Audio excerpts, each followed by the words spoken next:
just so we can good to go. Yeah, I man. think we're good. Yeah. No, that's I get it, man. I've been in the same boat with this Yeah. stuff. So where are you? Are you in your, is this your music room, your office now? This is the new Yeah. office. Yeah. It's Awesome. all dialed in. It's not bad, eh? Yeah, it looks great. Oh, it's It's awesome. it's So do you funny. access it from the house or do you have to go outside the No, house no, to it's get in right there? in the house. Yeah. Okay. Nina works just next door, like in the room right Yeah. there, and then the kitchen's Yeah. over there. So it's a little bit less. I mean, it's less awesome than being outside. You know what I mean? In my own little zone, but Right. it totally works. Kids are at school, so Yeah. Nice. Well, that's good. They're still in school, man. You guys are in the hot zone though, no? hot zone. Yeah. It's so disappointing, but you know what? It kind of. I mean, I guess it's just more disappointing. It's funny how it changes when Nova Scotia's doing well and New Brunswick's doing like. I get Yeah. really like it's not. It's hard not to be jealous. Right. You know what I Right. mean? I'm seeing everybody walking around. I'm It's sure like, you guys have it pretty good there too. I mean, even if it's hot zone, right? no, it is good. I mean, Yeah. I was cross country skiing Yeah. yesterday. I'll go out I this mean, the fact your afternoon. kids are in school, that's kind of the biggest one, I think, for most people, you know? It's like it's tough to get work done when you don't have childcare, you know? Well, that was what we were proven in the spring. Yeah. You know what I mean? When Yeah. you and I were taking care of our kids full time, trying to Oh, for homeschool. sure. Oh, for sure. Yeah, I mean our kids are just yeah, they're enjoying the school too, which is kind of like I don't know. I think that's kind of the best part. I have kind of some issues with like the amount of screen time that they're doing at school right now. Right. But I mean, maybe that's just modernity and, modern education. I Like, I can't don't tell. know. I've also had the same issue. You know what I mean? Like every once in a while there'll be like another app that we're supposed to have at home, Oh, I know. and I'm like, I well, know. wait, they we're trying to avoid that, and I thought that that's where they Yeah. weren't going to do that. You know what I mean? And Yeah. so actually, we haven't Oh, got many of the apps. Like there's a bunch of them that we just kind of said. And usually when we say that and it's not even that I'm not a tech guy. I like tech. right. Like this is the ironic part. Part of me is like, well, no, I want them to learn all this stuff. If anything, I've become pretty like techie over the last Right. year. Right. But at the same time, I'm like, right now they're 6 and 8. Like they'll catch up. Yeah.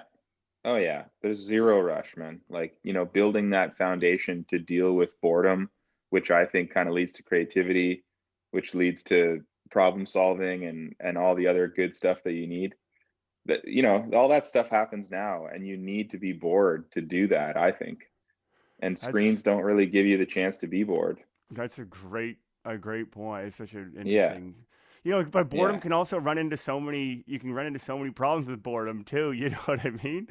Like Yeah. boredom's one of those things where like it is. It's as you said. Like how do you deal with boredom? Yeah. And if you don't learn it as a Yeah. kid, I feel exact. It's really interesting because I feel so much of what this pandemic has taught me, or at least I feel like I was prepared for, it was because I had really boring times in my life.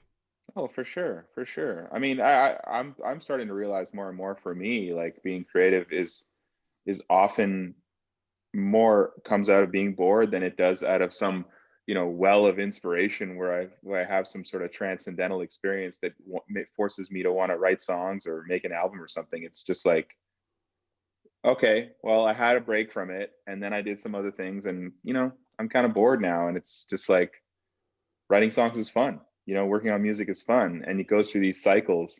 And you kind of have to, or for me, I have to give myself the luxury or the opportunity to just be bored, to daydream, to just allow the mind to kind of do whatever it's going to do.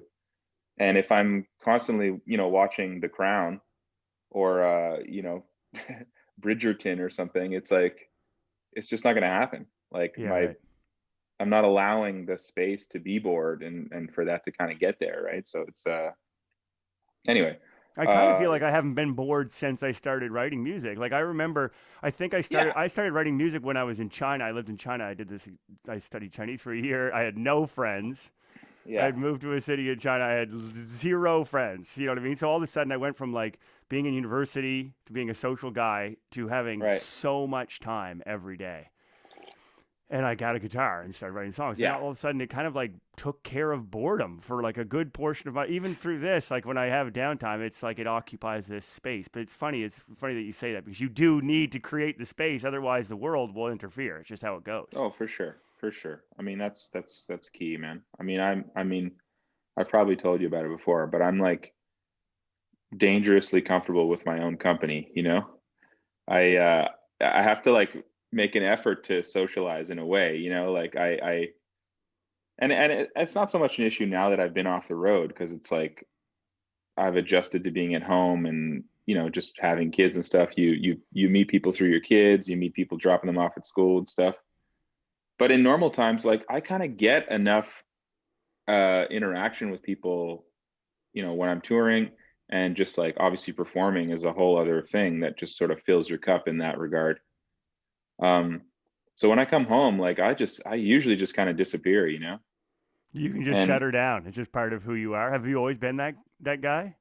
uh, for quite a while. Yeah, I mean, for I guess yeah, I have. For all of my professional life anyway, I've kind of just like it's because it's just extremes, right? It's like you go in this very sort of you know performing and you're out in the public or whatever, and it's not even about being famous or being popular or anything. Like it's just like the energy that's required to be constantly putting yourself out like that. You know, you don't really give yourself a minute to catch up, and then when you come off the road, you kind of at least before I had kids, I would just like collapse. I would like come through the door and just collapse into the bed, and I would like sleep for 3 days. You know, Right.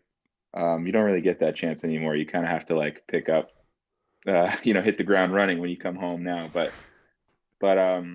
yeah, I don't know. Anyway, all that to say is just like my own time is so precious to me. Even over the holidays, like you know, here in Nova Scotia, things were pretty relaxed, and they were allowing some gatherings of 10 people, and some people were inviting us over and stuff. And we just kind of like we just stayed home, the four of us.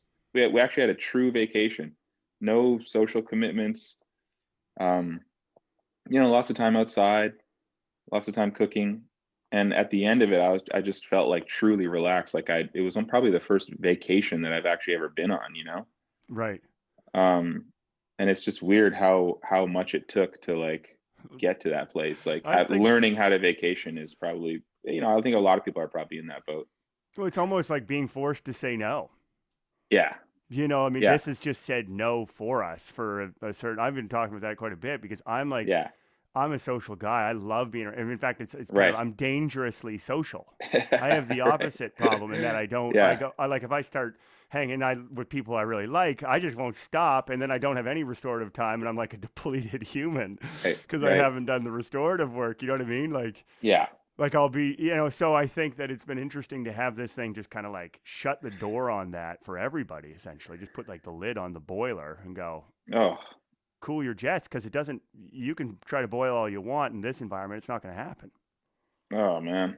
Well, I kind of think it's a good thing. I mean, you know, I don't mean to be disrespectful of anyone that's had like a hard time with COVID, whether it's because of health or because of not being able to work, and you know the economic problems that are kind of coming out of it, and you know, there's all it's sort of exposing all these you know things, but at the same time, I totally agree with you that for me and for my family, being forced to stop has actually just been a wonderful thing because I was kind of putting off a lot of dealing with a lot of things, just you know, with the excuse that like, oh, I have to work. I got this offer to go do this thing. I got to go do it.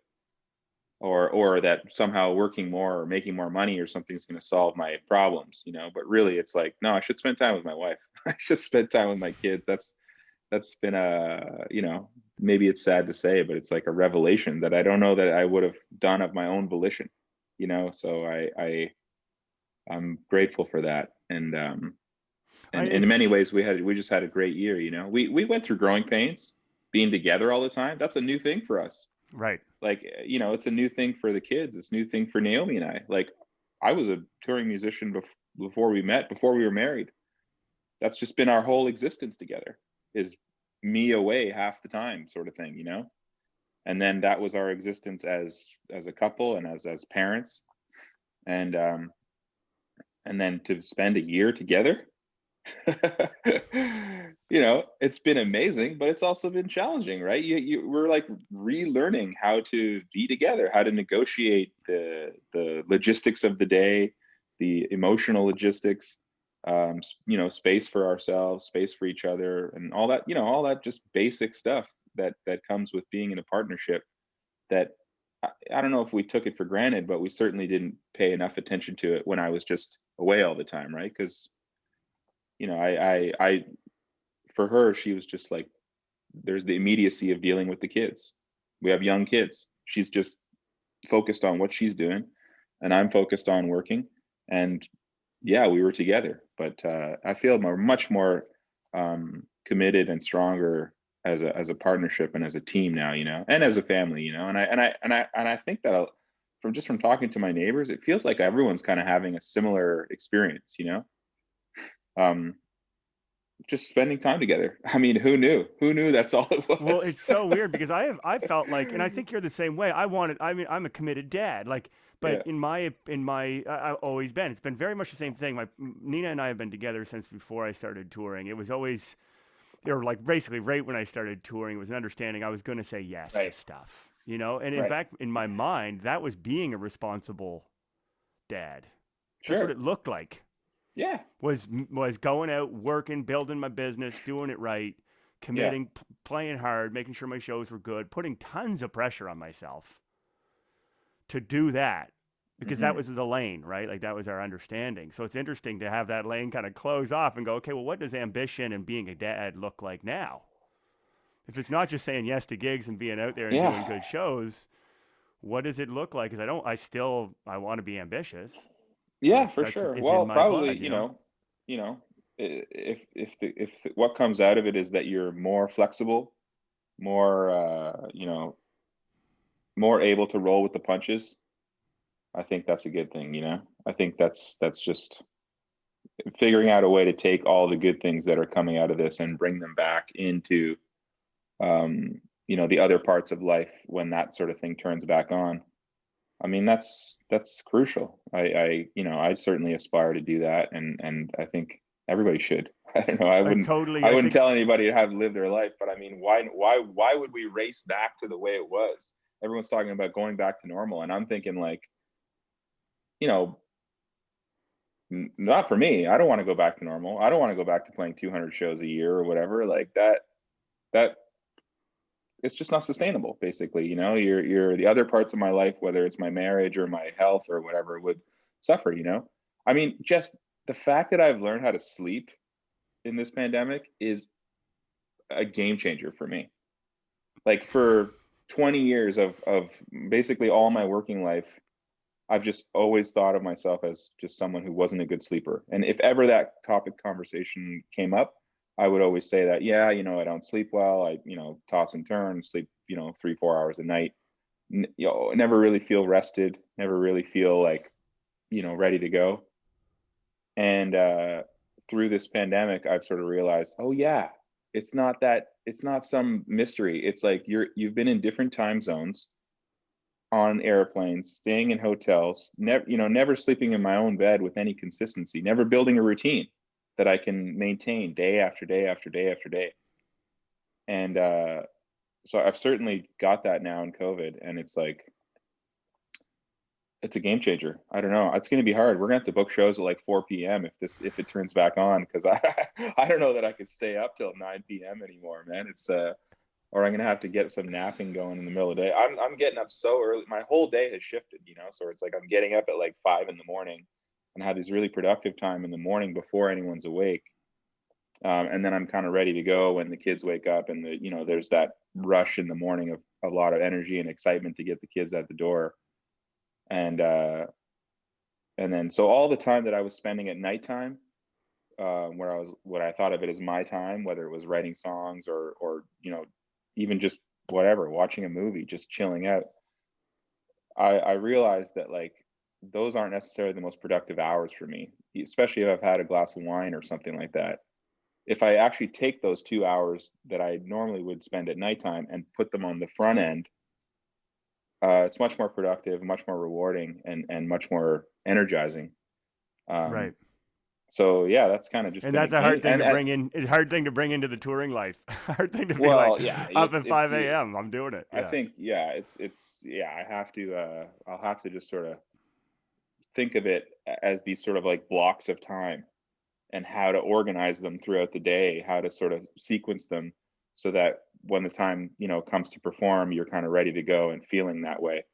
But it's great. I mean, I think it's so, for me, it's just so positive to kind of, again, like, be forced to go through that and to think about that, and to have the benefit of a year to get into this routine and say, wow, I love this, is for the phase of life that I'm in right now.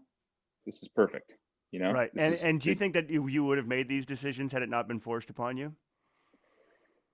Like, do no. you think you were coming closer to being like, okay, I'm gonna take, I'm not gonna be out 150 days of the year. I'm gonna take it a little easier. Yeah, no. I mean, my, like, career was kind of getting to a point where I actually had some infrastructure and some consistency to the what we were doing.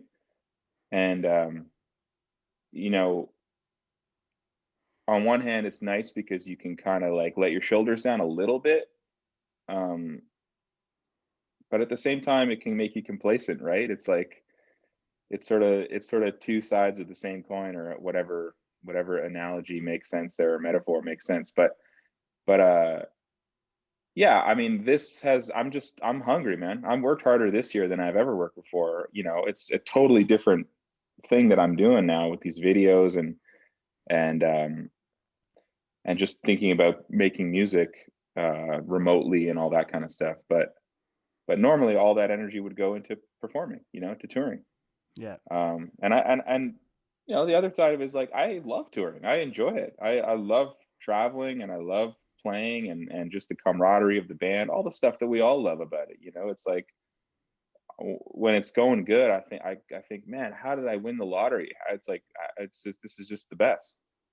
So, Well, I of remember course, when this first started. I mean, that's what we were talking about. And I remember yeah, thinking when we chatted about touring, I didn't think I even talked about it with Nina. I was like, man, Afie likes touring more than anybody I know. Like, he seems so comfortable in this career.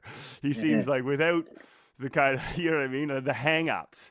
oh, And yeah, so it's been an interesting thing to kind of see over the course of this pandemic, kind yeah, of to go, okay, wait, this, I can make this work too. It's not like yeah. you know what I mean? It's not, you certainly haven't sat around and been like, well, I can't wait for it to go back. No, no, no, no. I mean, that I've never been that person. That's just You know what not I you. mean? Yeah, and I guess you could say, uh, I mean, in some ways, that's the thing I'm most proud of, is just having that attitude that, it's on me. The responsibility's on me. I guess, I don't know why. I can't say exactly where I got it. I think I probably attribute it a lot to my mother. But that attitude has served me so well, professionally and just in life in general, right? Don't wait for someone to knock on your door. Don't wait for someone to offer you something. Just ask for what you want in plain English. You know, think about what you want, know what you want, and just ask for it. And it's not about being arrogant, or you know, it just, I think people respect that. And so, yeah, I think just in this, being in a position where I couldn't tour, where I couldn't play shows, I just sort of took all that energy and that attitude and just looked around for the thing that I could do. And making video content has been huge, and it's also been good for me, just because I kind of dismissed it for a long time. I do kind of wrestle with social media in general, as a, whether it's good for us or bad for us, but in any case, it's the thing that I have to kind of connect with fans right now, and I've got, um, through Robbie and the guys I work with, like, it's just overwhelmingly positive feedback. People are just literally say it's the bright part of their day. As we're sort of bombarded with all this fear porn on this news that's just sort of seemingly never-ending bad news. It's nice to just be a brief moment of sort of levity, or music, or just humor, or just inspiration of any kind in someone's day. It's nice to kind of have that as a muse in some way. And you've kept it steady. I mean, it's been on a Yeah. daily. It's like you are a content factory. Oh, dude. Yeah.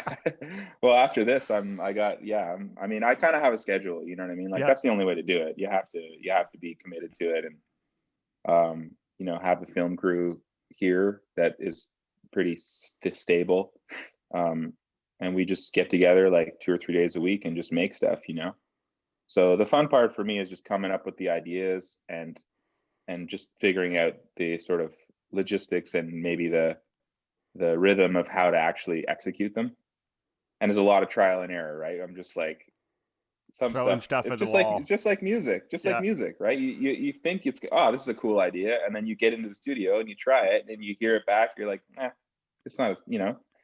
And I mean, of course, like, it's just, it's the exact same process, right? You just have to, thankfully we're not like burning through 16 millimeter film every time I want to, like, you know, make a goofy fitness video or something. It's like we can actually get together for an hour and try three different things, and in order to get 1 minute of Yeah, yeah, with something, limited casualties. yeah, As you exactly. said, you're So not but i burning think through i think film and yeah, it's not that I need anyone to recognize how hard I'm working, but at the same time I think people would be shocked to see how much work I put into getting 1 minute of like usable footage, you know. right. And never mind me, I mean, that's just me, like, sort of, you know, thinking of it or writing it or performing it. But then, you know, the Jason, the guy that I work with, he's shooting it and editing it.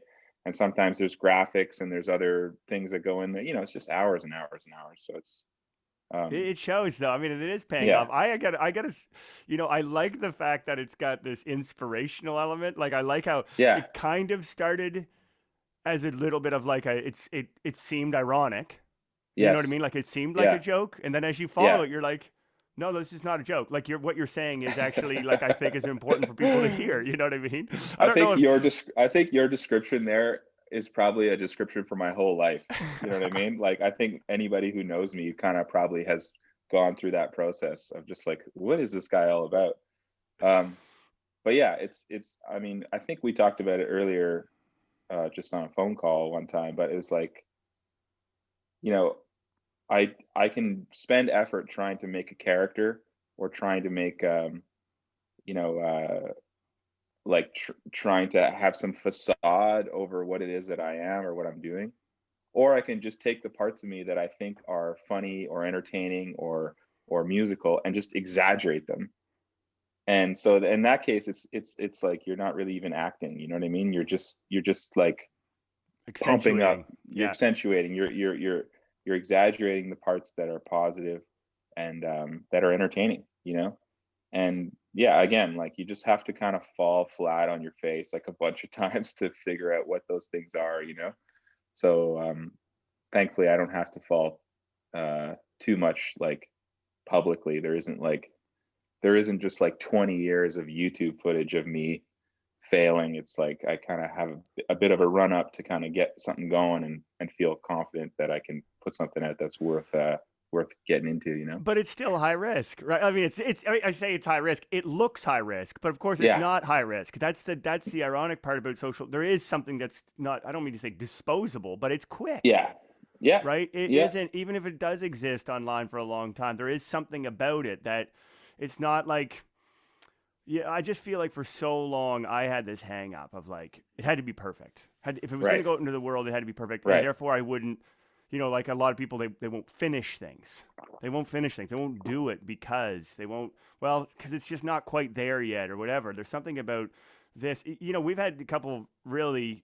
We've talked a lot over the last Yeah, year and a half about these things, and I find them super interesting. One of the most important conversations I think we had for me was this idea that, like, in many ways, this was pre-pandemic even, but hmm, now is not a terrible time to make music. Rather, it's a great time to make music. It's never been easier in some ways yeah, to create something and share it yeah, with people. And if we yeah, can focus on that rather yeah. than, the injustice of the monetization of the Yes, music yes, industry or all the barriers. In fact, there's in terms of technology, one can record on their computer and put it on SoundCloud and have it available right away. If it's yeah, great, it will eventually get out there. yeah. You know, Well, and that's a I real think, like, interesting switch. And you really switched that. You know what I mean? Like you were big on that.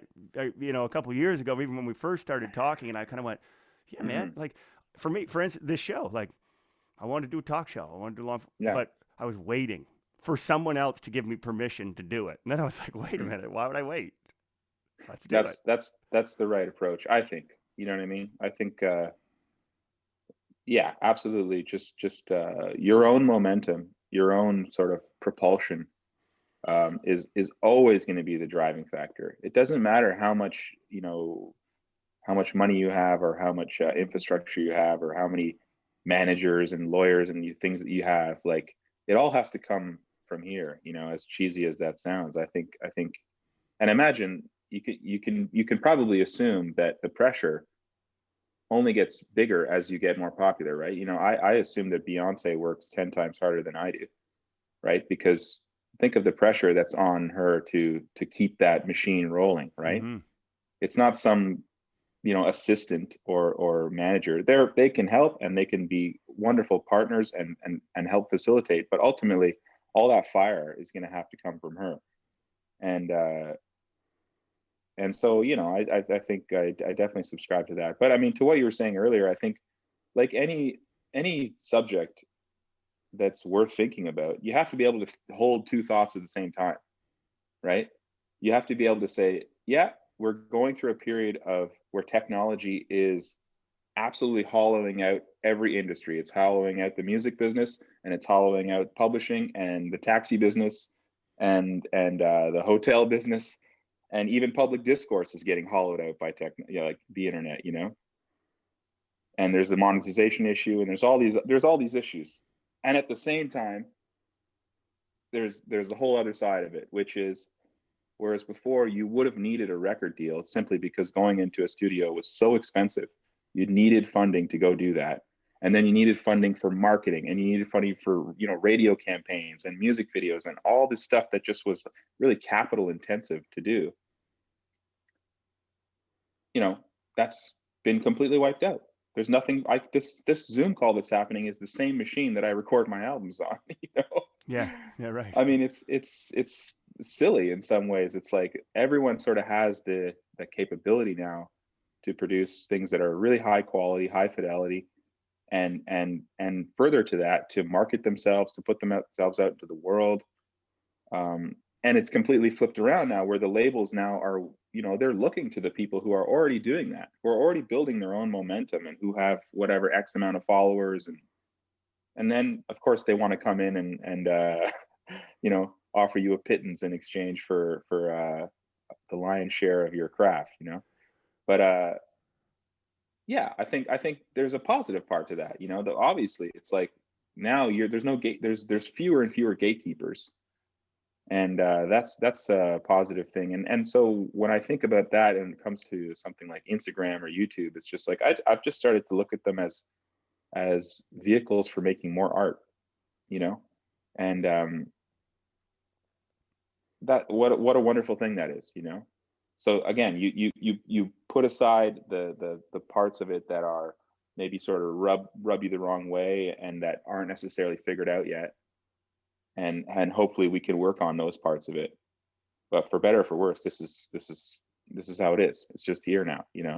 And I'm not saying we need to accept it as it is, but we certainly need to work with the system to build the parts that are positive, build those parts up, and at the same time address the parts that are maybe unfair. Yeah. And yeah, I think you can have a rational discussion about these things without getting overwhelmed by them.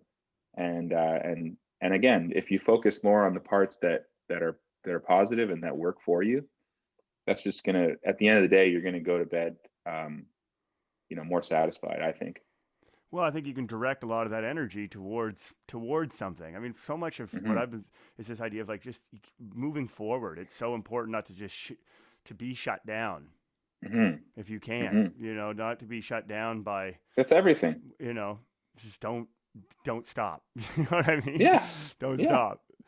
Yeah. And it's yeah, it's not about just like making money for the sake of making money, or making things for the sake of making things. There's certainly enough detritus and detritus on the internet. I never want to be contributing to that, but yeah, I think if it's we can't play shows, so you're going to take all that positive energy that you transmit to people, through performing, and just put it to another place, whether it's on your podcast, and trying to have conversations that kind of like give you some insight into the process, or allow people to kind of like find something that maybe they didn't even know in themselves, you know. Or you can do it through videos. There's so many things you can do right now, and I just encourage everyone to kind of focus on those things, you know. If you're just like waiting for things to turn back on so you can go back to the way it was before, that just sounds miserable to me. That just doesn't sound fun. You know? Right.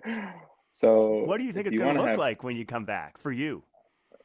Like, I mean, not that geez, you're going man. to come back, but when it opens up, when Yeah, touring is now a lane, and when the demand, when the demands start coming in, and you're forced with saying yes and yeah, no to gigs yeah, and tours for sure. 6 weeks, and what's that going to look like?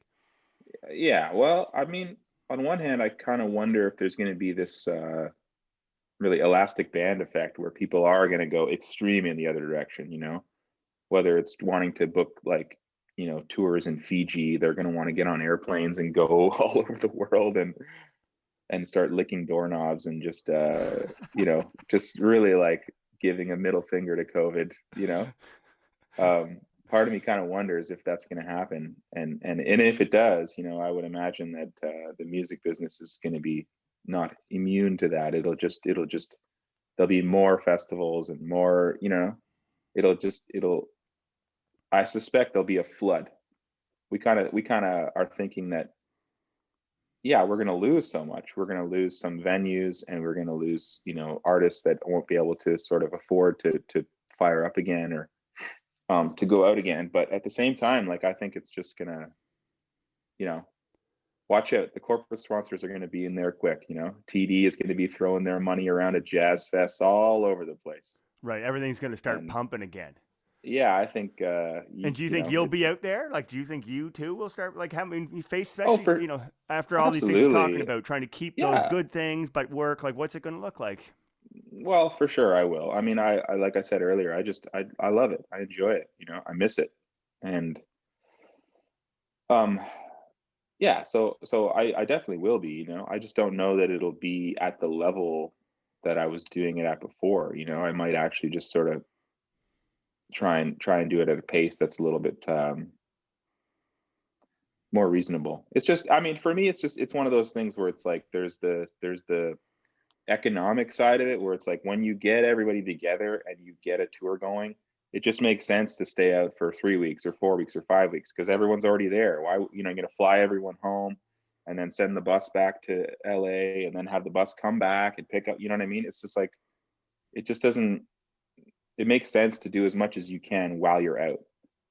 So balancing that with you know, with sort of realizing that you know, you can't play everywhere as much as I would like to think so. You can't play everywhere, you know. But yeah, I don't know. I've been lucky to go to Australia and New Zealand and Japan and all these multiple times, you know, like half a dozen times. Yeah. And the whole idea is like, okay, well, if I go again, maybe that'll be the tour that kind of turns it over and it becomes profitable and it becomes you know, a market that's like worth going to. And more and more I'm thinking, you know, that gig in Truro is looking pretty good, Right. right? That gig in Peterborough is pretty sweet. Um, and and again, not to complain, I've been so fortunate just being able to play great venues and all this stuff. But it's like a lot of my touring in Canada has been more major markets, and we might play 12 or 15 shows a year, and that's it, you know? Whereas like when you're telling me some of the places you're playing, I'm like, that sounds fun. I want to go do that, you know? Yeah, And like and 25 sure, shows it's, in Saskatchewan.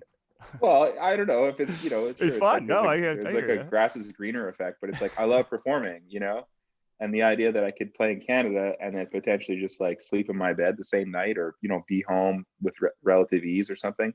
I more and more I'm loving that, you know, and even just like knowing the Blue Rodeo guys, and even though their situation is so unique, um, you know, they've kind of have a system where they tour Canada every January, and they've done that for years, you know, and they tour for like 6 weeks, and you know, community centers and small theaters and hockey rinks, and it's like it's amazing, you know, and I But think they that figured it sounds out. pretty. It's the right scale. Yeah, it's figuring out the scale. I think is because everybody, a lot of people I'm talking to are saying a similar thing, which is like, I don't Yeah, think I can go back to what it was. I want to continue doing it, but I want to right. find the right scale. How basically how low can I go? You know what I mean? Yeah, Like yeah, yeah, how scaled down can I go, where there's yeah, still infrastructure? yeah. Because the industry needs money, and for the industry to have Yes. money, you know what I mean, it requires people to work. That's what I keep on wondering. I'm like, are we fooling ourselves to think that everybody can just scale way down and that other things will still be there? I don't No, know. I don't think we are, but no. I I mean, listen. I have maybe contrary to some of my peers' opinions. I have faith in the private sector. It's like music and musicians are they're essential workers, and I think when we can turn back on, we will, because people want it. They need that. They need to see live music. You know, there's something about it that you just it means so much to people. I have friends here who fly all over the world to go see Fish play, and you know, oh, we flew to Montreal to see Adele play. It's like they're literally buying airplane tickets and staying in hotels and eating in restaurants to go to a concert. You know, obviously it means something. It means a lot to those people, and because of that, I just think like alcohol and music are basically recession proof industries. You know, it's like people are always going to want that. and so And whether you scale them down, it's still going to happen. It's just going to yeah, happen in different of places in different course, it's ways. like it Yeah. doesn't make sense to if you own a venue right now. Yeah, I mean, I it's not hard to understand why you have to lay people off. There's no shows.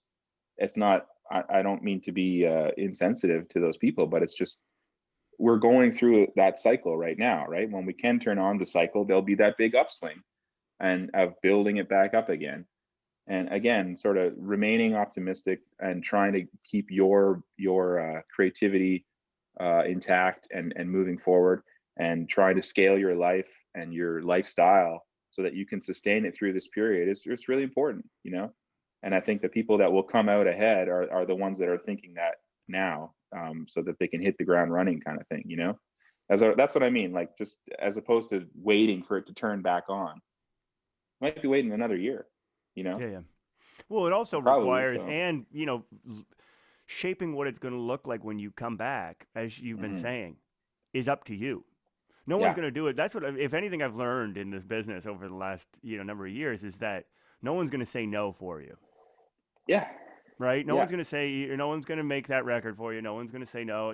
If anything, we always have this tendency of saying, oh, well, they did really well because they have this like manager or like they're Oh, on for this sure. label. It I happens think all the there's time. You hear it all the so time. much of that stuff going on. Yeah, I know. I know. It just happens all the time, and I still hear it among people who've been in Yeah. the industry. And you think, well, anybody I've ever met, and I haven't, you've played with huge stars and everything else, like, but as you move up and you kind of see it, as you said, Beyonce just works really, really hard, and she's really, really good.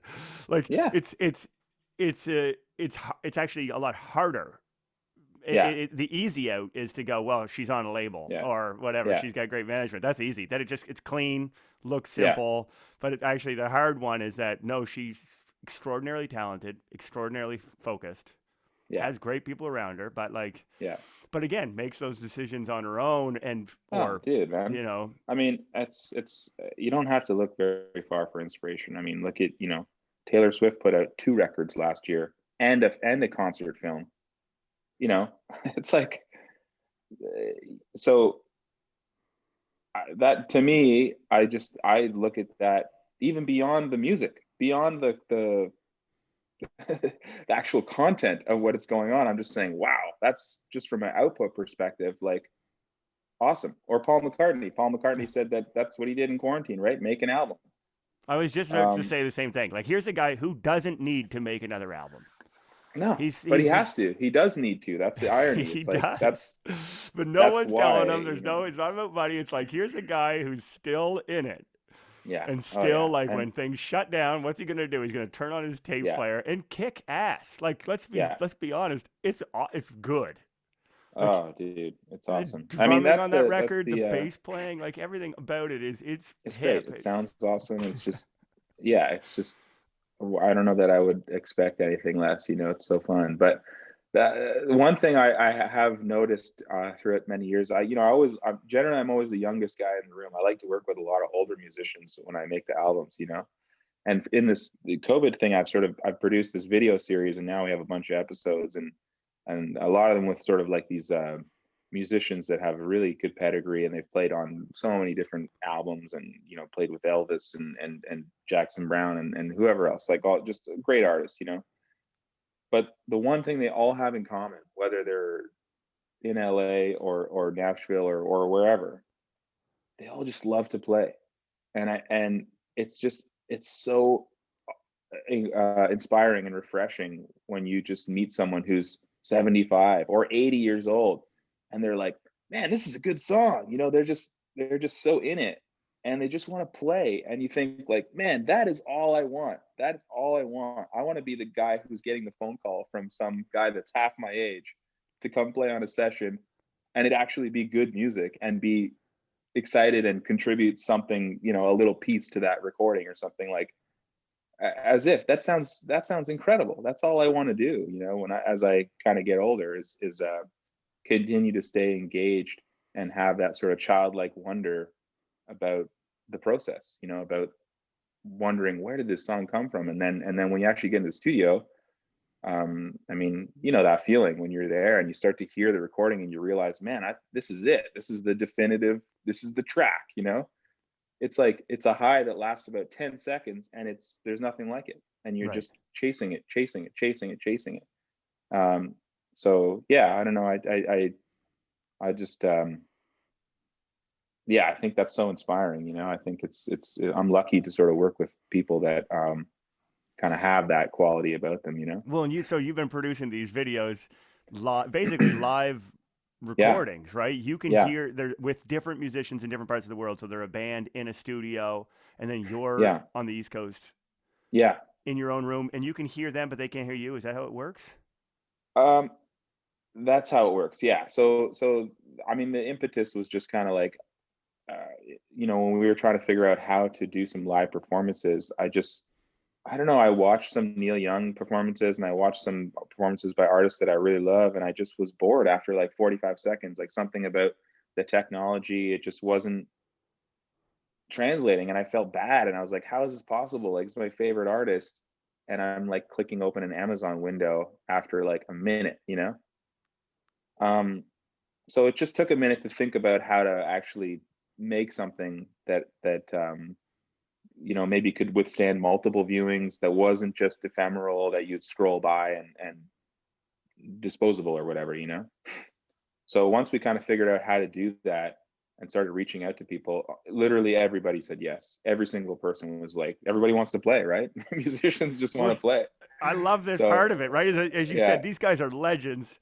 Yeah. These people are legends, music legends, and it's so easy again to sit back and be like, well, they don't want to play. They don't want to play with me or whatever. Right. Like, they're not going to want to work. They're not. They're old. They're older. They're done. They're like Yeah. they're retired. They only play with Jackson Brown. Right.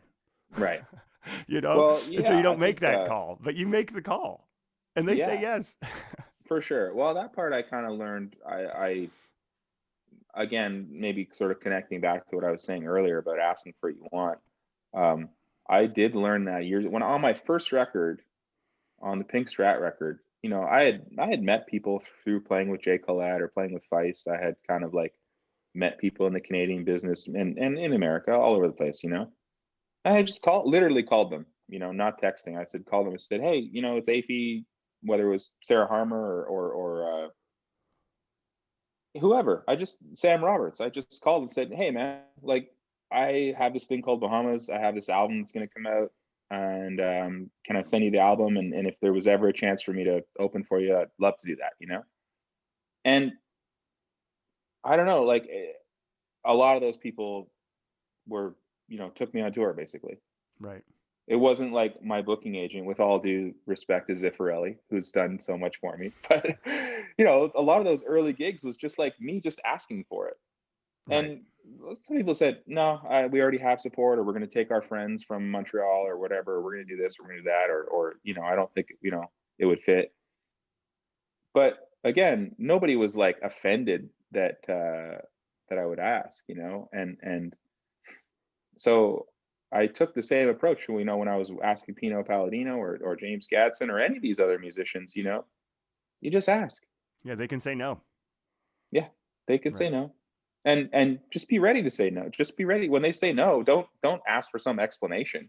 Like, Yeah, yeah. they have their own lives. They're busy. You know what I mean? The same way you are, the same way I am. It's like I get asked to do stuff, and I'm trying to work harder at not explaining my no's. You know, no one ever asks for an explanation when I say yes. So Right. why do I need to explain myself when I say no? You know what I mean? It's like it's just no, thanks for asking, but I'm not available or I can't be a part of it. I mean, that's reasonable, that's fair, Yeah. and so anyway, uh, all that just to say, like, during this time when everyone's in lockdown, normally they'd be busy. They'd be busy, you know, playing with other artists on tour or just in demand session guys, and everyone's just sort of at home with time to spare, and um, and I'm quite proud actually that we figured out the logistics of how to actually pull this thing off It's because miraculous. um, yeah, it took a minute and it does take a minute once you actually get in the studio to understand, to build your mix up and sort of what's the best way of working and how do you actually get the track done. But again, like a lot of these old timers, they're so used to reading off charts anyway. To them, it's no different. A lot of times they wouldn't even meet the artist anyway. They'd be maybe working with a producer who's producing the track, and the artist would come in after and sing the track, right? So for them, nothing's really changed. They're I don't know, they're sort of just like working the same way they always have. With a group of great musicians and they're all jamming. I mean, is it scratching an Yeah. itch for you too, just from the musical perspective, to be Oh, part for of sure, something? Of for sure, for course. sure. I mean, that was yeah, and it's also just kind of a wonderful way to kind of like meet people. Like now when I go, I've never hung out with Dawes. I've never hung out with the 400 unit. I don't know who they are. But next time I go to Nashville, damn right, I'm gonna like try and get a coffee with them or play some music, just to hang out. I mean, they're just like you kind of become friends with people over the course of the day of making this thing. And I don't know. It's just it's been only positive. So we've got one episode out now. I think we have another one coming out next week or the week after. But yeah, we'll have episodes coming out every 2 or 3 weeks, like well into the springtime. Wow. So It's just really cool because it is real music. I mean, it really is. You get a sense that everybody's playing, everybody's yeah, together. You're totally. engaged in it in a way that's different than if you're just playing by yourself because you're Yeah, singing and it's a live performance, which yeah, is really different from what we've seen, right? Like yeah, as you said, there's yeah, been so much. In fact, and Tom Power was saying this too. Like there's something about it's almost refreshing that so much of the live streaming stuff hasn't actually translated because it means that right, we actually, from an audience perspective, and right, from people who make this stuff, we're right. reminded that actually there are other parts of it. It's as good Oh, as for no it doubt, just no doesn't doubt. work to put my phone in front of it, and Yeah, sit in the couch and play. It's just not as engaging as seeing yeah, Neil Young or whatever. Like yeah, as you said, in a space with lights, with other people, or in a for sure. studio, right? Like as you're creating this other universe, which is a very real universe. It's not just live streamed. It's like it's a group of Yeah, people playing at a high level and yeah, also yeah. reinterpreting the songs. I mean, listening to whatever Sadler, is that his name? Sadler Vaden or whatever. Sadler. Yeah, yeah, Holy moly, man! I mean, listen, he's the guitar player for the 400 unit. Just you've got great guitar player. You always play with great yeah. guitar players. And you're a great guitar player, and so it's Well, awesome to have another great guitar player involved in these songs, just shredding it. it's so fun. It's so fun for me to hear that, and just to, a lot of the songs I don't even play guitar. I might be holding a guitar, but just listening, I'm thinking, geez, there's not much room for me in here. And I don't take it personally. I just think this is awesome. I'll just sing the tune. But yeah, it's so fun. It's just I think the interesting thing for me has just been all the little parts in between the songs too, is just giving people a glimpse into that process. When you're like working up a song, well, why don't we try this for the intro, or why don't we try a different tempo, or just jokes in between. Musicians are some of the funniest people I know, so it's like trying to capture some of those jokes and include them in there has been really cool. And even just little stuff that you don't even think about, like what my wife, when she saw the first one, I was watching sort of a rough edit, and she said, "Do you sit down when you're in the studio? like, is that how you record your albums? And I'm like, yeah, I've never thought about it. But for Right. her, she's just like, oh, she just assumed that we're all standing up Yeah. because it's like you're Because on performing. stage, you're probably standing up Yeah. most of the time. Yeah. Which I just thought was kind of interesting. And then, yeah, like there are times when I do stand up in the studio and I'm thinking, why do I do that? It's like, what is it signifying? What does it mean? What am I trying to achieve? Right? You're standing up, you're performing. And sometimes that's what's required of a track, you know? A lot of the singing I do is just sort of in this very relaxed tone, and I'm trying to just everything loose and natural sounding. And so, yeah, I'm literally often like laying on a couch, like Well, laying yeah, backwards with fully my, relaxed. you know. So every once in a while, I want to like really dig in, and it's like, hey, can you guys move the mic stand up? I'm going to stand up for this one. And everyone's like, whoa, he's going to stand. Yeah. What's going to happen? This is your But David Lee Roth. This is yeah, this is exactly, basically, that's exactly. your big move. He had to do Yeah, 360 kicks. You just stand up. yeah. He was basically jumping off of buildings and stuff like that. But anyway, it's yeah, all I do is stand up, just It's the get a little more equivalent, energy into it, you know. the Finnish Anyway, equivalent. yeah, it's but it's been a fun process. I've enjoyed it, and I'm excited now that they're starting to go out into the world, because for the whole fall, like I was getting a little bit sensitive to how much of my output was more comedic and less musical, and I was like, I'm not, at the end of the day, like I'm a songwriter, I'm a musician, and that's, you know, what I spend most of my time thinking about. And you know, I don't want to just like, I have no ambitions to be a professional comedian. So I'm excited that this musical thing is now out in the world, and You don't want people the can get to lines to get experience too some of these. blurry. You don't want the Yeah, lines I to get don't, too blurry. and you know, just to remind people, like, I still got it. I still, you know, I still know what I'm doing. So it's nice to get some music out there. I always like the music. I always take so seriously, you know, and it really is. You know, writing songs is definitely something I put a lot of effort into, the most effort actually of all the things I do. It's like that's the thing that takes up the most time, and I take the most seriously. And then, yeah, the other parts of my life, I mean, it's fun. I like to crack jokes. I like to spend a lot of energy trying to make my friends laugh. So it's just natural that that would kind of like bleed into the video stuff too, you know? Yeah, but it is. I mean, obviously, I love your music, but I find it interesting because you clearly you do take it really seriously, but it's almost like you've cut away so many of the other. It's like you always remind yourself that that is the essential element of what you do. It doesn't seem to have Sure. like you're very serious about it, but at the same time, you never seem frantic about it. Well, then That's what's not as a interesting to me. performer. Not like, that's what I mean. Like as a writer, I think it's like just the way to put words together and how to do that in an effective way, in a way that you can communicate the sort of emotional weight of what you're trying to say in as few words, and you know, as clearly and as possible.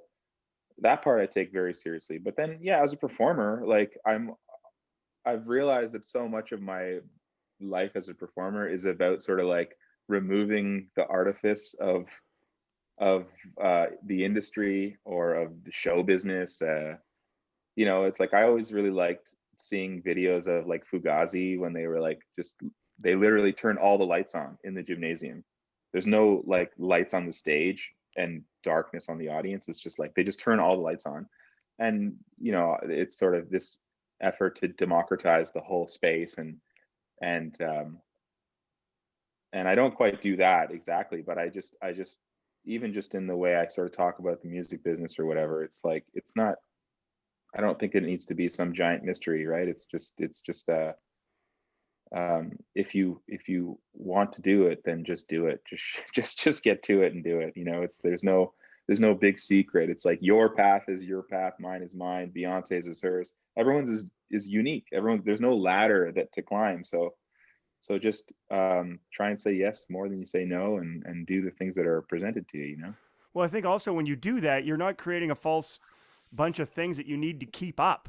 Like Mm, this is, I guess, what I mean by the essential part is that you kind of like, okay, I'm myself. I'm going to tear yeah. away all the kind of edifice, the smoke Right. and mirrors element of what I do. I'm going to take my songs really Yeah. seriously. But when it comes Yeah. to performing, because then again, like it's the pressure thing. I talk about like Hmm. sustaining pressure. I kind of feel like the more stuff that you have built up on you that isn't you, Right. that you have to carry with you every time you go Right. on stage, every time you do an interview, the further that is from who you are, the more Right. weight that is. You know what I'm saying? Over the Sure. long term, Sure. and you seem to have effectively kind of removed a lot of that, so there, which is refreshing, I think, from an audience because it doesn't feel like Yeah. you're putting on an air.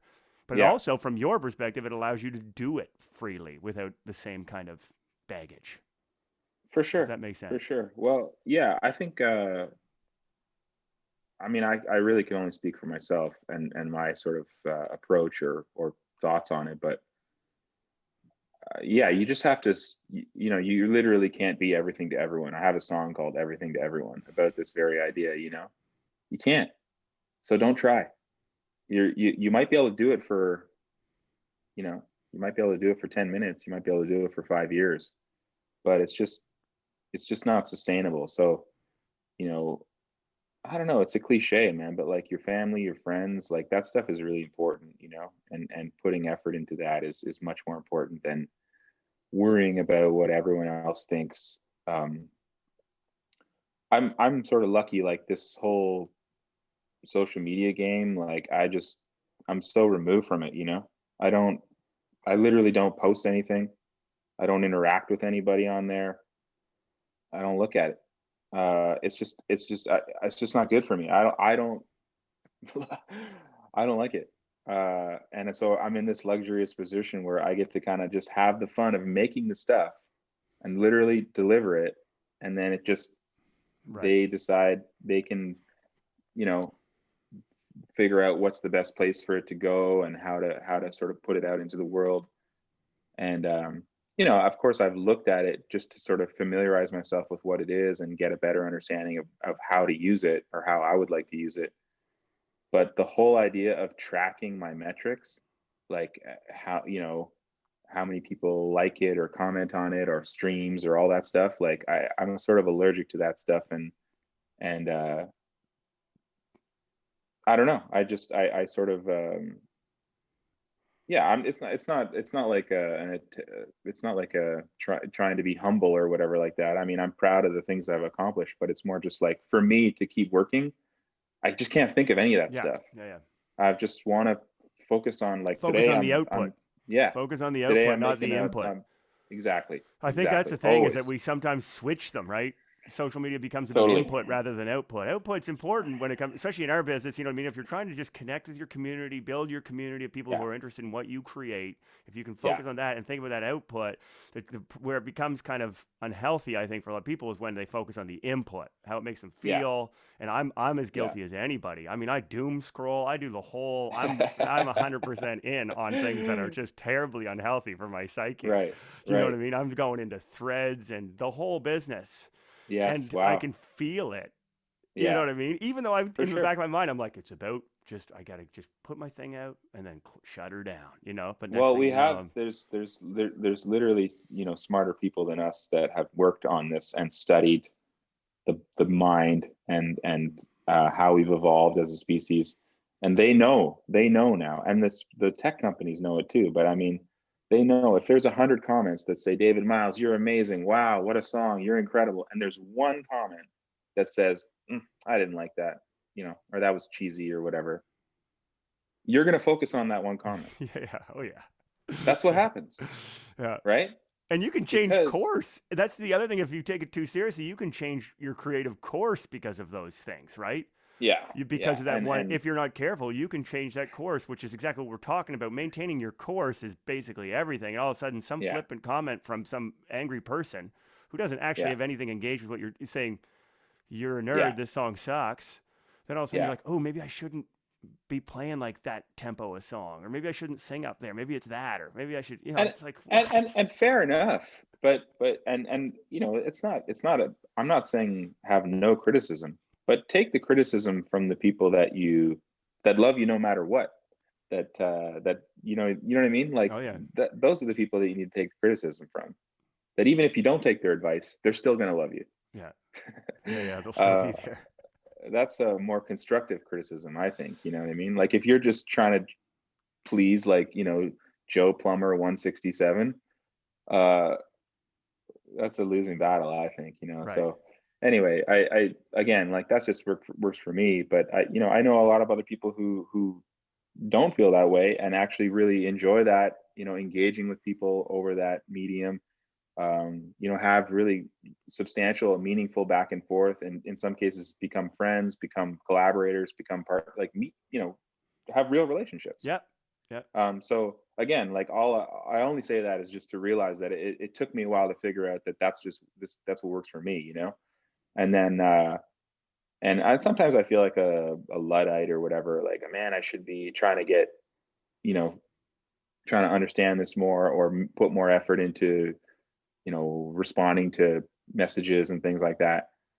And then I hear like Bill Murray, like, if you want Bill Murray to be in your movie, you literally have to like send him a script through the mail, right? Right. Everything happens on Bill Murray's time. And I say, man, I like that. Sounds cool. Yeah. I don't know. I don't know that I could ever get there, but holy smokes, like that's where obviously I'm not alone. I'm obviously, all of the feelings that I'm having are coming from the same place that's pushing him to sort of control the process of those It's input just output. You know what I mean? carving out your own space. It's funny because again, it's like going right Yeah, back to the beginning. The pandemic has forced us to just like have this huge. Everybody's been in yeah, their own space, so it's kind of like what you do with it then. yeah, But then it's for like when the sure. world opens up, how do you carve it out to make sure that I can, we can maintain the things that we've benefited from this time. I mean, Well, there's no question in terms of promoting yourself and getting your stuff out there. It's like, even on this last album, I mean, I I don't take it for granted. I've had lots of people say, sort of feature the album, or say positive things, but at the same time, like, it's not like I'm getting featured in the New York Times or the Mojo magazines or whatever. Like, my music is just has its own ecosystem, and a lot of that is online, and people listen to it online, and they interact with it online, and they send it to their friends, and they it just sort of has a whole life online, so I am grateful for that, and for me, it's been a very, very positive, nothing but a positive thing, really. Of course, I'd love to sell more CDs, yeah. but hard to do that if you're not on tour. Also hard for people to play CDs anymore. I mean, this is the thing. I was I selling CD because I'm playing in a lot of markets where people still have CD players. Yeah, But like it's crazy to notice that like CDs are true. I know you're kind of just saying the word CD, but at the same time, CDs are sweet. Like I love the CD. dude, I you just know, bought one for my one of my daughters has birthday coming up, and we're getting a CD player for their room, and I have a bunch of CDs in the basement, and Naomi was buying some the other day at Value Village, and like, good music. It's like you can buy a CD for $1 in these bargain bins. It's just like, people have kind of forgotten about that. And the nice thing is, it's just like, you put it on, you listen to it, and then it ends. I know And then you go in and you pick another CD, or you there, hit it play again, you listen to it again. there's no flipping Um, sides. There's a great booklet often. The booklet, oh come yeah. on, nice fidelity. No, I think it's a It's a great, I do really like that format. And also, just like, I mean, yeah, I don't know. I do think like owning something is such a different relationship than renting something, yeah. or borrowing something, right? I remember being a kid, and like, I had a paper route, and then I quickly sort of worked in this factory when I was younger, and a large part of my income like went to CDs. Yeah, yeah. And you'd say, okay, I'm going to go and I'm going to buy 3 CDs, which at that time might be like $75. You know what I mean? It's like, right. So what are those three going to be? You think about it, you Oh flip through yeah. the racks, you're like, oh, I heard about this, or going in, I really want that. Oh, they don't have it. You go to another store trying to find it. Um, and so you bring it home, and you've literally invested into it. Literally. Yeah, yeah. Like, You have to listen to it at that point. yeah, You have yeah. to listen You to put it every on, track. and you listen to the first song, like, critically listen to it. Man, do I like this? Yeah. And then you listen to second. Oh, and maybe the first time through, you're like, fuck, like, I don't know. But you listen to it again because you've invested in it, and you give it the time. And often, I'm sure you have the same thing, but like, some of those records are influential, seminal records for me that I don't know that I would have discovered them through just a playlist that was like curating music for me based on the other music that I listened to or Yeah. whatever. You know what I mean? It takes that personal investment of time, of money, um, and to build like that emotional connection, you know? So I don't know. I often wonder that whenever I talk with Robbie about streaming or whatever, it's just like, it's great. I'm grateful that people are listening to it on those platforms, but are they truly building? Is the music kind of like coming into their, is it becoming part of their life, or is it just something that they're just listening to? Is it ephemeral? They Yeah. just listen to it because it's on some How playlist. passive is it? Yeah. Yeah, I don't need them to sit with headphones on and spend $5,000 on a stereo system. It's not like The Wall or something.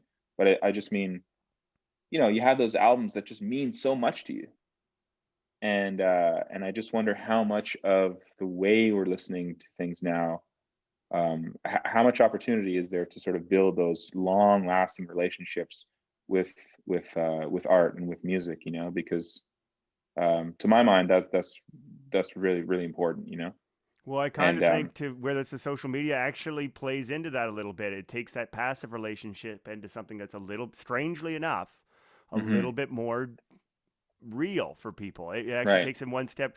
I mean, you know what I'm saying? Like if it's a passive listen and then all of a sudden they see you playing guitar at home, or they see you and right, they kind of go, okay, that's a different kind of investment than hearing it in a coffee shop, right? right, They then all of a right, sudden it's a little bit, I mean, I think really where the rubber hits the road is when you start selling tickets. yeah, Tickets are where you oh, no start to doubt, see the difference between streaming numbers and tickets. I think there's some artists that have huge streaming numbers, can't sell a ticket, and other people oh, and I with no sell a streaming lot of tickets, man. Oh, with I'm gonna sell so many that's what tickets I'm talking about. at the highest price. Oh buddy, It's just so uh but it's great, but it's true that that's where the investment is, right? Like that's when people yeah, are like, okay, this means something to me. I'm going to buy a ticket. yeah, absolutely, for sure, for And sure. that's where we can kind of And tell. But I think it's very misleading just to look at the number. Like Buddy, what's his name, and the other fellers in in Newfoundland can do 8 weeks of touring in Newfoundland and then 6 weeks in Fort Mac and sell yeah. $45 tickets every night. They're not streaming crazy numbers, but their business No, is great. yeah, no, for sure. I think there's so many things like that that are, and you can call them, cottage industries, or sort of like, that's what I mean by saying it's its own ecosystem. I Yeah. think you have that, I have that, Buddy, what's his name, and the other fellers have that. Every band has its own little thing, and it is pretty interesting. But yeah, I do think it's just, um, there's technology and then there's art. They're two different things, and technology is by definition destroys the past, right?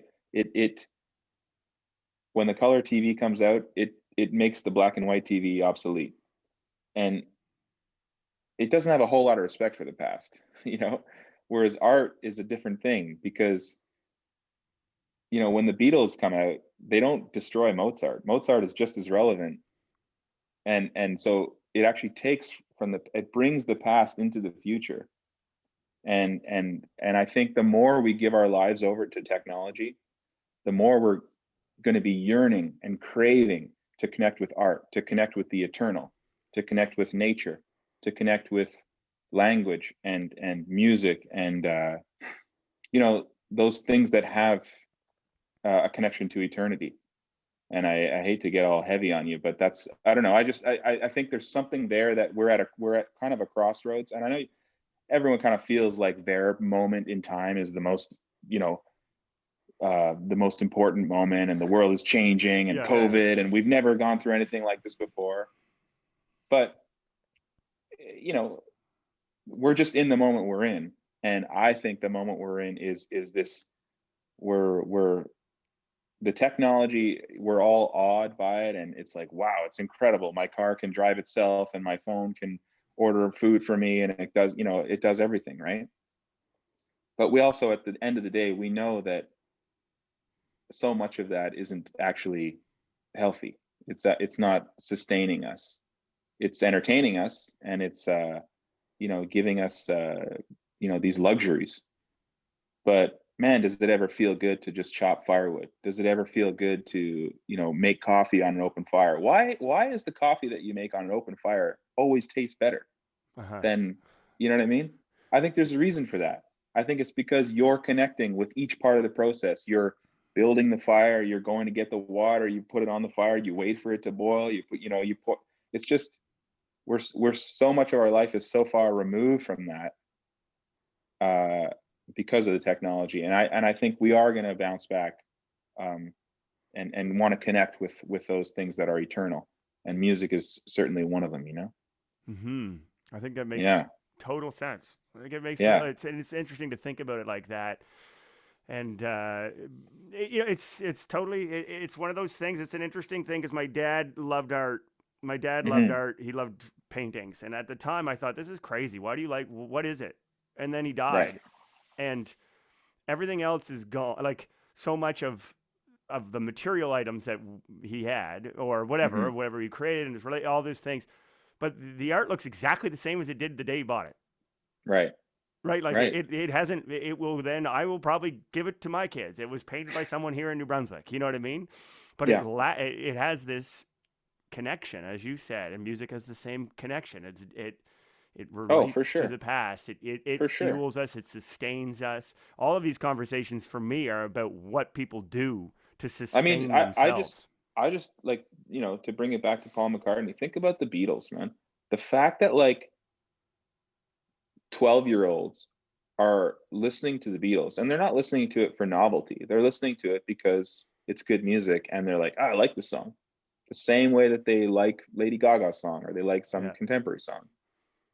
I mean, that kind of tells you everything you need to know. that's how I It's like was. we're not, you know, you don't walk into someone's house and they have one of those giant TVs that like takes 4 minutes to like warm up and you got to like move the rabbit ears around. It's like everybody has the latest, you know, high definition 4K, whatever. It's like technology just doesn't do that. It will never do that. And music and art and nature. And if you're a religious person, then Yeah, God. yeah, it's true. So You'll those are the deep sustaining elements. And people who say, Yeah, who don't have that element in their lives will often say, well, it's nature for me. Like yeah, there's another place they go for the eternal, for yeah, that connection to the eternal. The musical thing is one of those magical moments for me. I had yeah, last week, I put on Thriller and Maria was like, oh, is this Billie Jean? I love this song. And I was like, yeah, you love this song because this song is a masterpiece. It's yeah, eternal. It will yeah. last. It sounds as fresh now as it did then. It's like elemental. You know what I Oh, mean? absolutely, It's like, absolutely. you And I know, mean, the other thing is like why, we're making new music all the time, right? In theory, if I never made a new song again, we'd probably be all right. We have enough material, to entertain us, but we don't have enough material to speak to the time we're living in right. and to the things that we're going through. So that's why it stays relevant, right? Because you're always kind of not just documenting what's happening, but just it's like tracking evolution or something. I mean, not to like make it bigger than it is, but it's we do it because we have to do it. You can't not do it. Yeah. And you write songs about you, and I write songs about me and my life or the way I think about the world. But it's like it has to happen. It's that part of it you can't control. You wish you could control it. I wish I could write a hit song on command, but Mm-hmm. but yeah, it's an interesting relationship. So I don't know. I've said that before. I've said it before where it's like I was a musician before anyone cared about my music. I enjoyed it. I loved doing it, and I thought of myself as a musician. And then at some point, it sort of became a career, and at some point that'll end, whether it's because I retire or because people just aren't interested in what I'm doing anymore. But I'll still be a musician. Yeah. I'll still be in this process of trying to make music and make art and make things. Well, you're And still a musician what now, a and the gift. pandemic has shut it all down. I think that's, Absolutely. if anything, I thought that this would be like my, you know what I mean? I thought, okay, this will be my out. Like I can Yeah. live a normal life and get a straight Yeah. job, and I can just quit this. That you know what I mean? Like it'll be an Right. easy. Right. The reality is that then I'm freed up with a couple minutes, and what do I want to do? I want to Yeah. play my guitar, and it feels Yeah. just like I did when I was 16. Oh, it's the best, man. Well, I had that conversation with Chris Ludica in the early part of the summer. We were out there for dinner for lunch one day, and he was sort of feeling low and not sure what he was going to do for work. And I just said, man, it doesn't matter if you take a job. It doesn't change anything about, you know what I mean? It doesn't change. You're a musician. It doesn't change anything. Mm-hmm. Like there's another part of your life, which is the reality. You got kids, and you have a life that requires you got to eat. That's right.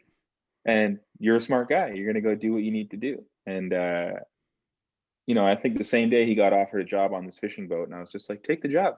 What are you talking about here? Like, you're going to work, you're going to make some money, probably get some free fish out of it, and you might even get some songs, some sea shanties or something. It's a summer job. It's you just look at it as an opportunity, and it changes nothing about Who you your are. worth or who Yeah. you are Yeah. or what you have to put out into the world. We It's sometimes important. So confound the two, yeah. careerism and Oh, for being a sure. musician. And there's some, and Yeah. of course you see that as you get older, and especially if you travel around the world, a good portion of the world, the best musicians still have other jobs. Yeah. Oh, I The, mean, all over I the sort of place. think, yeah, I mean, my other job right now is just like having a mildly successful like YouTube channel. It's like I would much rather be playing guitar.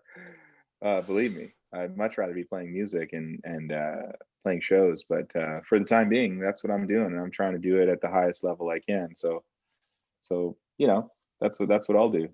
But Yeah. Well, yeah, I don't know. It's funny times, man. It's a funny time to be alive. yeah, but you're moving forward. You're doing Absolutely. and you're staying positive. That's the way to go. Family's Absolutely. benefiting from it. So I For always think sure. my priority is just not to be a grumpy old dad. When it comes down Oh, at the end of the day, it's like my kids key. just don't want me being a grumpy dude at the dinner table. I Yeah. can complicate everything, but at the end of the day, if I'm a grump and I can't Yeah. laugh at their jokes and have a good time, then it's not good for anybody. They don't care Yeah. what Yeah. song I wrote during the day. No. No. I mean, that's or that's uh or the number of that's likes kind on my of Instagram post. yeah. And that's what I was saying earlier, right? Your family, your friends, like those relationships, those are the ones that kind of sustain you. Um, they're the ones that kind of offer you the insight into yourself. Say, wait a second, I am grumpy. Why the hell am I grumpy? Like, you know what I mean? I gotta get my head in the game here. She's trying to tell me a joke, and she's 6 years old. I might need my wits about me if I want this joke to land. That's right. You know. I So do. yeah, it's those things are so important, and yeah, we're lucky. Guys like you and I are lucky to have that, man. It's true. It's true. Well, I'm, Yeah. I value our friendship, and I appreciate you taking the time to have this chat, man. It's really, Oh, I always I find miss it you, man. I enlightening. I, I can't wait when things let up. I'd love to come up there and visit with you guys. I hope you do, man. We're ready. Yeah. Well, we'll be there. We'll be there. Fall. Yeah. Fall. I think is when fall. It's gonna be a nice time. You guys can bring the whole Right. family up, and Oh, we can take you around to some of the nice lakes around here. It's a beautiful spot. I think you're gonna love it. it's gonna be awesome. Yeah. Right on, man. Well, thanks for the chat. Thanks, Afie. Appreciate it, man. Okay. Have a Talk to great you day. See soon, you. man. Peace. Bye. Thanks.